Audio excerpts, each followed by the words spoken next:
जल्दबाजी एक शिक्षाप्रद कहानी। दो बौद्ध भिक्षुक एक मठ में रहा करते थे। एक बुजुर्ग था और एक जवान। यह गुरु शिष्य की जोड़ी एक दिन किसी नगर के सफर के लिए निकले।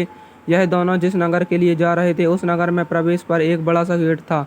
यह गेट शाम को एक निश्चित समय पर बंद कर दिया जाता था। इन दोनों को उस नगर में बहुत जरूरी काम था, इसलिए यह किसी भी तरह गेट बंद होने से पहले उस नगर तक पहुंच जाना चाहते थे। लेकिन सिर्फ समय ही उनके लिए एक बाधा नहीं थी। एक और बड़ी बाधा थी कि इस नगर के रास्ते में आने वाली एक नदी। दोनों गुरु और शिष्य बड़ी जल्दी जल्दी में अपने सफ़र को ख़त्म करना चाहते थे। दोनों बड़ी तेज़ी दिखाते हुए उस नदी तक पहुंच गए जिसे पार करके उन्हें नगर के गेट के पास तक पहुंचना था। बारिश का मौसम था, इसलिए सामान्य रूप से जितना उस नदी में पानी होता था उससे ज़्यादा था। दोनों ने नदी तक पहुंचने के बाद समय देखा तो अब नगर के गेट बंद होने का समय हो चुका था। ज़्यादा पानी होने की वजह से वह दोनों नदी में तैरकर जाने का रिस्क नहीं ले सकते थे, इसलिए गुरु ने इधर उधर देखा तो उसे एक जगह पर एक नाविक बैठा हुआ नजर आया।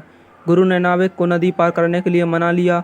नाविक के साथ दोनों गुरु और चेला नाव में सवार हो गए और नाविक को कहने लगे कि जरा जल्दी जल्दी इस नदी को पार करवा दो। नाविक जरा अलग ही किस्म का शांत स्वभाव का आदमी था। नाविक बोला, जल्दी जल्दी में कोई किसी मंजिल तक नहीं पहुंच सकता, जो भी होगा आराम से होगा। गुरु और चेले ने नाविक से कहा कि आराम से हम जाएंगे तो उस गेट के बंद होने से पहले हम नहीं पहुंच पाएंगे। नाविक बोला, आराम से जाओगे तो ही पहुंच पाओगे, जल्दबाजी करोगे तो नहीं पहुंच पाओगे। नाविक अपनी गति से बिना उनकी बात सुने उन्हें किनारे तक ले गया। किनारे पर आते ही गुरु और शिष्य ने बहुत जल्दबाजी दिखाई और वह गेट की तरफ दौड़ने लगे। नदी किनारे से गेट तक का रास्ता बड़ा पथरीला और झाड़ियों वाला था। जल्दबाजी में बूढ़े बौद्ध भिक्षुक का झाड़ियों में पैर फंसा और वह गिर गया। गिरते ही पत्थर से उसके सिर पर घाव बन गया और काफ़ी खून बहने लगा।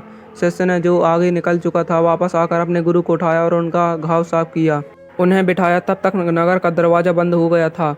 अब उन्होंने उसी नाविक की मदद के लिए बुलाया और उसकी झोपड़ी में जाकर रात बिताने की व्यवस्था की। जब गुरु को थोड़ा अच्छा महसूस हुआ तब नाविक से उसने कहा कि आप लोग मुझसे ज़्यादा ज्ञानी हैं, लेकिन मेरे थोड़े से ज्ञान पर जो मैंने किताबें पढ़कर नहीं बल्कि अनुभव से पाया था, आपने ध्यान नहीं दिया। अगर आपने मेरी बात मानकर आराम से गेट की तरफ गए होते तो आज आप मेरी झोपड़ी में रात बिताने की बजाय नगर में आराम से रात बिता रहे होते।